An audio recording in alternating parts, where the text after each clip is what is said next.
Hi வாங்க இன்றைக்கி mushroom பன்னீர் பிரியாணி பண்ணலாம். ரொம்ப டேஸ்ட்டாக இருக்கும். இது ஒன் பாட் ரைஸாக சீக்கிரமாக செய்யலாம்.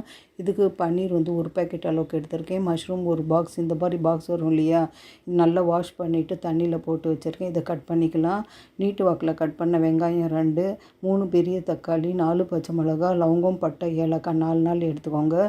3 ஸ்பூன் இஞ்சி பூண்டு பேஸ்ட்டு, 1 டம்ளர் பாசுமதி அரிசி எடுத்திருக்கேன். இது அரை மணி நேரத்துக்கு முன்னாடியே ஊற போட்டு எடுத்து வச்சுக்கோங்க. அடுப்பு பற்ற வச்சுட்டு பாத்திரத்தில் ml எண்ணெய் போட்டுக்கோங்க.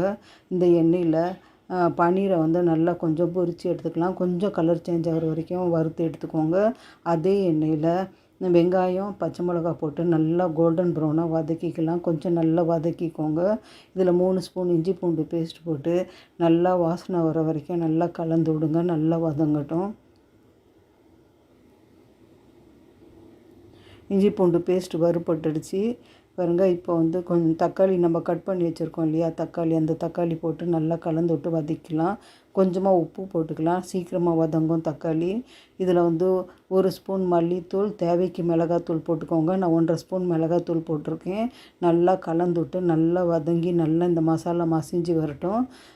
இப்போ வந்து கட் பண்ணி வச்சுருக்கிற மஷ்ரூமை போட்டு நல்லா வதக்கிக்கோங்க. நல்லா கலந்து விட்டு நல்லா வதக்கிட்டு கொஞ்சம் நேரம் மூடி போட்டு வச்சிடலாம். கொஞ்சமாக தண்ணி விடும் மஷ்ரூமில். பாருங்கள், ஒரு 5 நிமிஷம் வச்சு ஓப்பன் பண்ணி பார்க்கலாம். நல்லா கலந்து விட்டு இதுக்கு தயிர் வந்து நான் எடுத்த கரண்டியில் 1 கரண்டி அளவுக்கு எடுத்துக்கலாம். பாருங்கள், இந்த அளவுக்கு தயிர், கொஞ்சமாக புதினா கொத்தமல்லி வாஷ் பண்ணி பொடியாக கட் பண்ணி போட்டிருக்கேன். இப்போ வந்து ஊற வச்சுருக்கிற அரிசியை நல்லா வாஷ் பண்ணிவிட்டு இதில் போட்டுக்கலாம். தண்ணி வடிச்சிட்டு போட்டுக்கோங்க. கொஞ்சம் அரிசி வறுபடட்டும். இப்போ வந்து 1 டம்ளர் பாஸ்மதி அரிசி எடுத்தோம். இதுக்கு 2 டம்ளர் அளவுக்கு தண்ணி போட்டுக்கோங்க.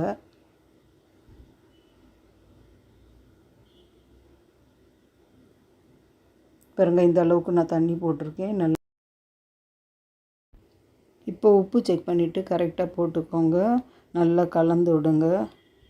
இப்போ ஒரு 5 மினிட்ஸ் மூடி போட்டு வச்சு ஓப்பன் பண்ணுறேன். நல்லா பாருங்கள், பாதி தண்ணி ட்ரை ஆகிடுச்சு. இப்போ 1/2 எலுமிச்சை பழமும் தேவைக்கு கேசரி கலரும் போட்டு நல்லா கலந்து விட்டு எண்ணெயில் பொரித்து வச்சுருக்கிற பன்னீரும் போட்டுக்கலாம்.